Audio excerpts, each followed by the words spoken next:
Capítulo 10. Estabelecer um ritmo. Devagar é tranquilo, tranquilo é rápido. No meio da grande era das explorações, nos primeiros anos do século XX, a meta mais perseguida do mundo era chegar ao Polo Sul.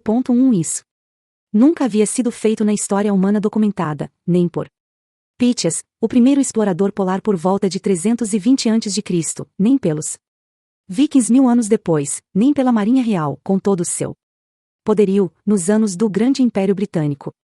Em novembro de 1911, dois rivais pelo polo tentaram ser os primeiros a atingir esse objetivo ambicioso, o capitão Robert Falcon Scott, da Grã-Bretanha, e Roald Amundsen, da Noruega, também chamado de O Último Viking. Eles partiram com dias de diferença numa corrida de 2.400 quilômetros contra o tempo. Uma equipe voltaria vitoriosa, a outra não voltaria.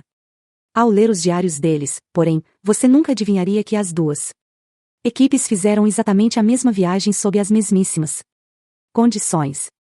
Nos dias de tempo bom, Scott levava sua equipe à exaustão. Nos dias de tempo ruim, ele se encolhia na barraca e registrava suas reclamações no diário.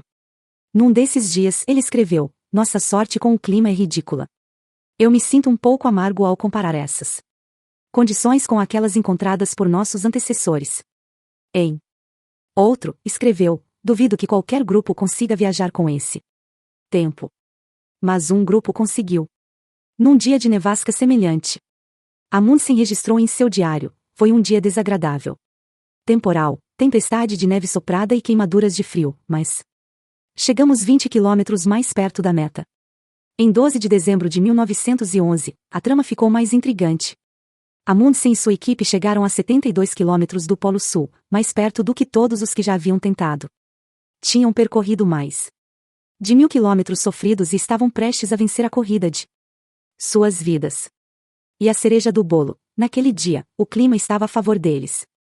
Amundsen escreveu: "Avançado e superfície melhores do que nunca. Clima esplêndido, calmo, com sol." Eles contavam com as condições ideais para avançar de esqui e trenó até o Polo Sul. Com um grande impulso, chegariam lá num único dia. Em vez disso, levaram 3 dias. Por quê? Desde o começo da jornada, Amundsen insistiu que o grupo avançasse exatos 24 quilômetros por dia, nem mais, nem menos. O último trecho não seria diferente. Fizesse chuva ou sol, Amundsen não permitiria que os 24 quilômetros diários fossem excedidos. Enquanto Scott só permitia que sua equipe descansasse nos dias em que congelava e forçasse o pessoal a um esforço desumano nos dias em que degelava, Amundsen insistia em bastante repouso e manteve um ritmo constante durante toda a viagem até o Polo Sul. Essa única diferença simples entre as duas expedições explica por que a equipe de Amundsen chegou ao Polo e a de Scott pereceu. Em última análise, estabelecer um ritmo firme, constante e sustentável foi o que permitiu ao grupo norueguês alcançar o destino sem esforço excepcional, como explica Roland Umford, autor de um livro fascinante sobre essa corrida ao Polo Sul. Sem esforço excepcional? Eles realizaram uma façanha que escapou aos aventureiros durante milênios. É claro que nem todos os dias foram fáceis, mas, mesmo sob as condições mais duras, a meta era factível. Graças àquela regra simples, eles não excederiam 24 quilômetros por dia, não importava o que acontecesse. Em 14 de dezembro de 1911, Amundsen levou sua equipe a se tornar a primeira na história documentada a atingir o Polo Sul. Depois, eles fizeram em segurança a viagem de volta. Enquanto isso, Scott e sua equipe exausta e desmoralizada chegaram ao Polo e descobriram que estavam 34 dias atrasados. A viagem de volta foi ainda mais desventurada, a equipe cambaleou em total exaustão e as queimaduras de frio cobraram seu preço pavoroso, até que os 5 homens morreram congelados.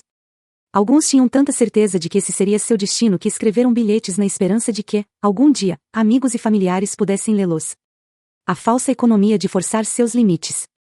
Quando tentamos fazer progresso demais numa meta ou num projeto logo de cara, podemos acabar presos num círculo vicioso, ficamos cansados, fazemos uma pausa, mas aí pensamos que temos que compensar o tempo perdido e damos outra arrancada vigorosa.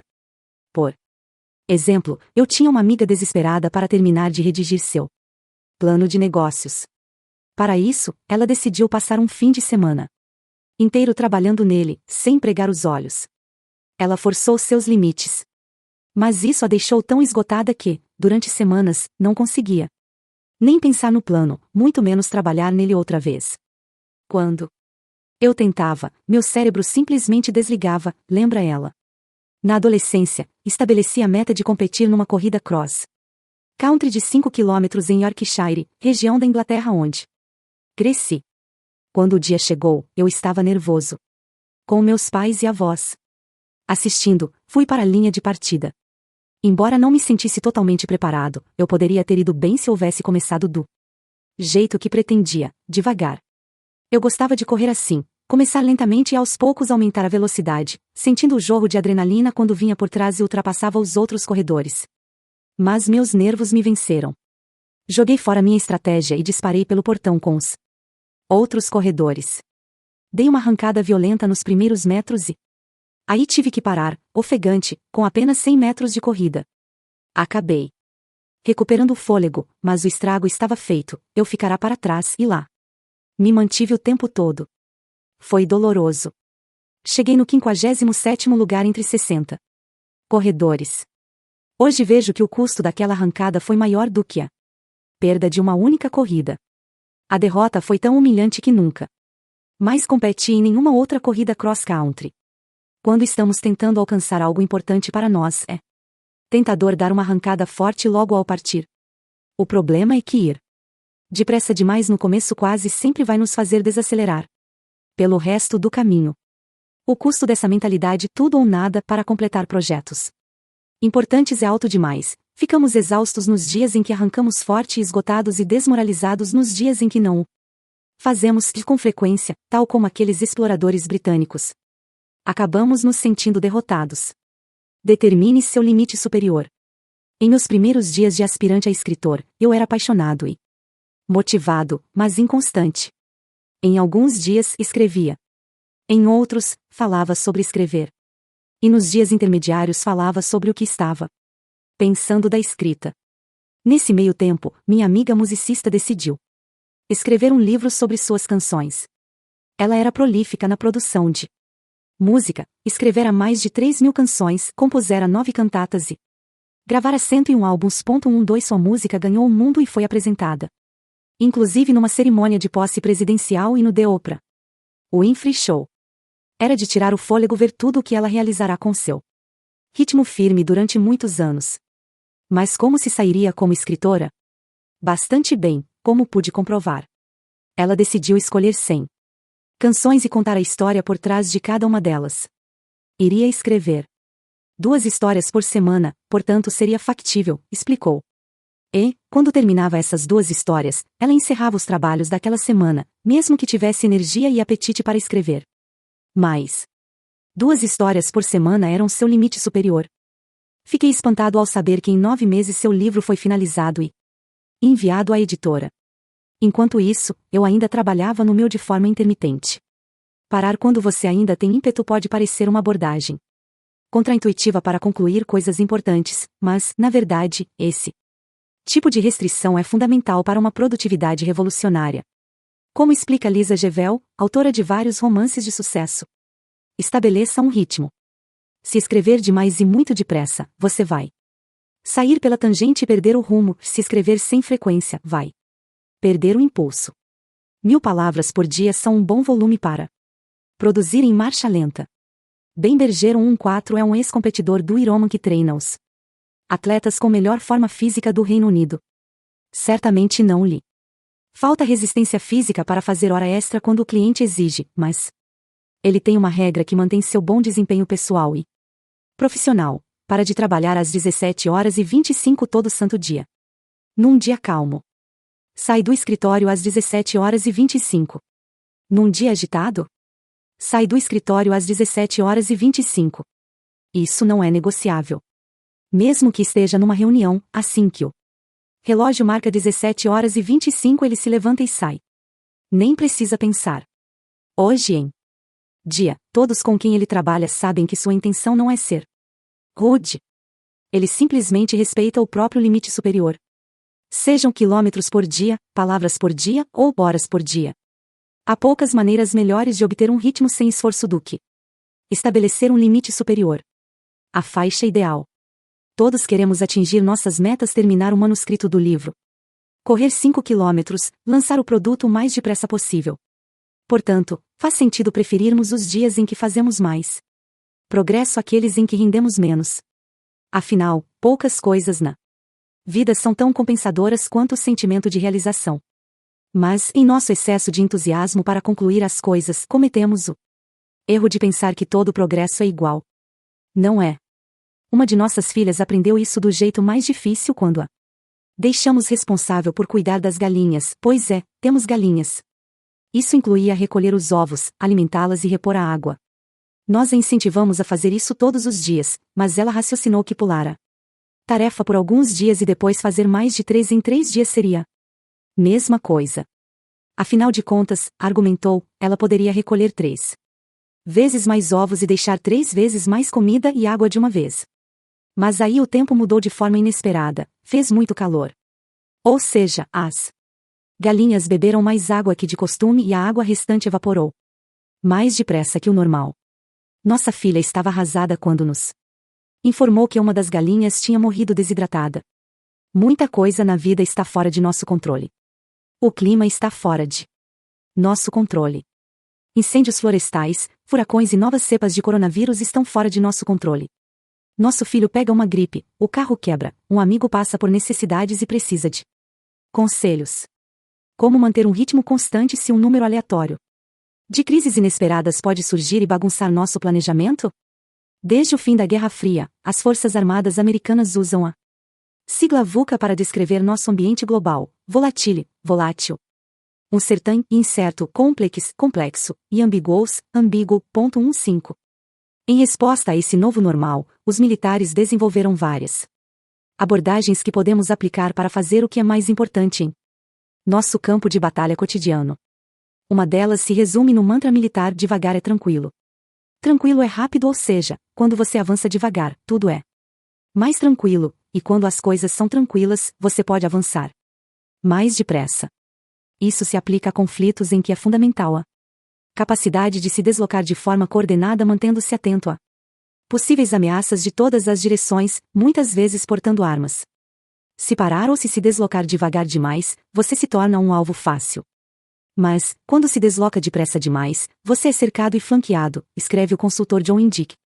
Ele continua: se observarmos com atenção o deslocamento da infantaria de elite, veremos que é algo entre uma caminhada e uma corrida, com passos rápidos mas cuidadosos, com as armas erguidas e examinando ritmicamente o campo de batalha em todas as direções. Joe diz que a infantaria menos experiente geralmente sairá correndo com entusiasmo para o combate e dará a impressão de ímpeto. O problema disso é que, assim que estiverem em perigo, os soldados terão que correr para se abrigar na primeira oportunidade e podem acabar num lugar que não tiveram tempo de examinar nem avaliar. Esse ciclo de dar uma arrancada e depois se recuperar parece rápido na hora, mas o avanço a longo prazo pelo terreno é lento e atrapalhado por ameaças não identificadas. Quando você vai devagar, tudo é mais tranquilo. Você tem tempo de observar, planejar, coordenar esforços. Mas, se for devagar demais, poderá empacar ou perder o ímpeto. Isso é válido tanto no campo de batalha quanto na vida pessoal e profissional. Para progredir apesar da complexidade e da incerteza que enfrentamos diariamente, precisamos determinar a faixa ideal de progresso e ficar dentro dela. Mesmo quando queremos fazer um progresso firme e constante num projeto prioritário, acontecem coisas para atrapalhar nossos planos. Planejamos passar a manhã toda à mesa de trabalho, mas de repente nos vemos presos em reuniões seguidas longe dali. Reservamos horas na agenda para um trabalho importante e de repente estamos lidando com uma crise de choro do filho pequeno. Então, para compensar o que julgamos ser uma perda de produtividade, trabalhamos o fim de semana inteiro, numa corrida louca para avançar. Sabemos que isso tem um custo: trabalho de baixa qualidade, aumento da culpa e redução da confiança. Há uma alternativa mais fácil. Podemos estabelecer limites superiores e inferiores. Basta usar a seguinte regra: nunca menos do que X, nunca mais do que Y. Encontrar a faixa ideal nos mantém avançando em um ritmo firme. Para que o progresso seja constante, o limite inferior deve ser alto a ponto de nos manter motivados e baixo a ponto de ainda conseguirmos Atingi-lo mesmo nos dias em que lidamos com o caos inesperado. O limite superior deve ser alto a ponto de constituir um bom progresso. Mas não tão alto que nos deixe exaustos. Assim que entramos no ritmo, o progresso começa a fluir. Somos capazes de realizar a ação sem esforço. Um resumo sem esforço. Primeira parte: estado sem esforço. O que é o estado sem esforço?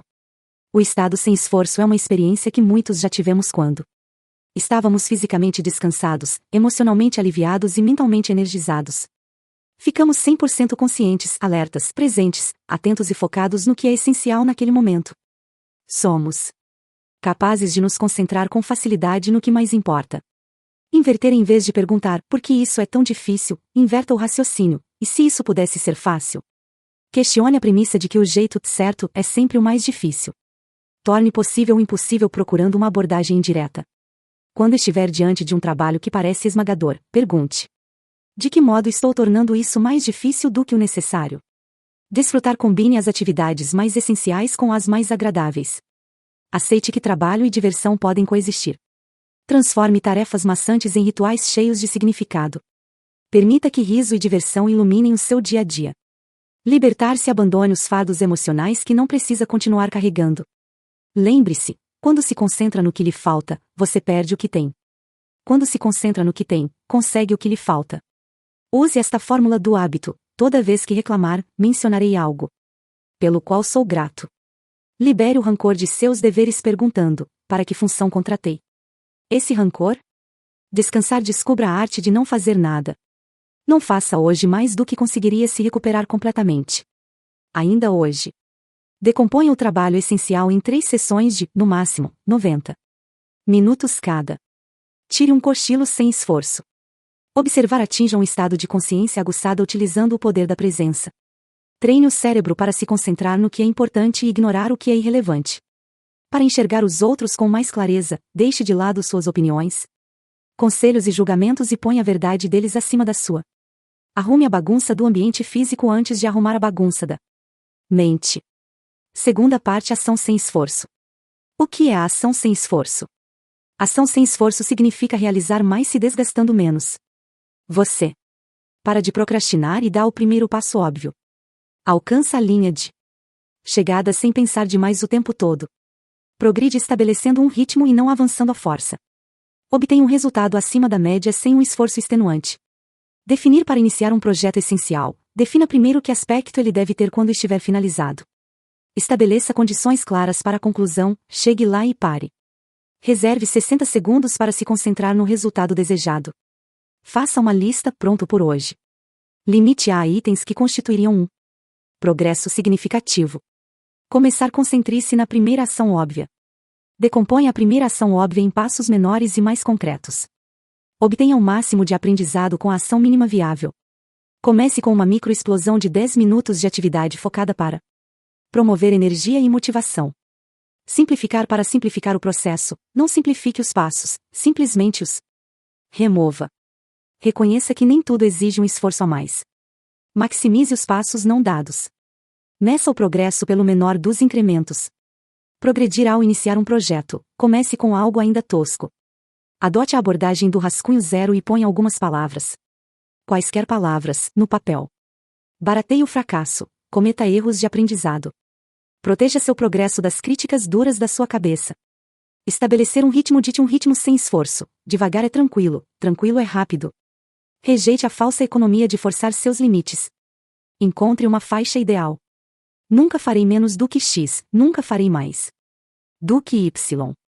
Reconheça que nem todo progresso é criado igual.